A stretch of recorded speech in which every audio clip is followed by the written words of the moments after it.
સુરતના હીરા બજાર અને સતત ધમધમતા એવા કાપોદ્રા વિસ્તારમાં ટ્રાફિકની સમસ્યા લાંબા સમયથી માથાના દુખાવા સમાન બની રહી છે, જેનો મુખ્ય શ્રેય રસ્તા વચ્ચે આડેધડ રિક્ષાઓ ઊભી રાખતા રિક્ષા ચાલકોનો હતો। આ ગંભીર સમસ્યાનું નિરાકરણ લાવવા માટે કાપોદ્રા પોલીસ દ્વારા આજે વહેલી સવારથી જ કડક ઝુંબેશ હાથ ધરવામાં આવી હતી।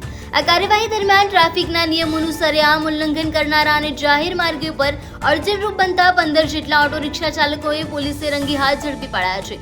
આ ચાલકો માત્ર રસ્તા રોકીને જ ઊભા ન રહેતા હતા, પરંતુ મુસાફરોની ખેંચતાણમાં પણ ગફલતભરી રીતે રિક્ષા હંકારીને રાહદારીઓ અને અન્ય વાહન ચાલકોના જીવ પણ જોખમમાં મૂકતા હતા। કાપોદ્રા પોલીસ દ્વારા તમામ 15 રિક્ષા ચાલકોની અટકાયત કરવામાં આવી છે અને તેમની રિક્ષાઓને પણ ડિટેન કરીને કાયદેસરની દંડ વસૂલાત તેમજ કડક કલમો હેઠળ ગુનો નોંધવાની તજવીજ હાથ ધરાઈ છે।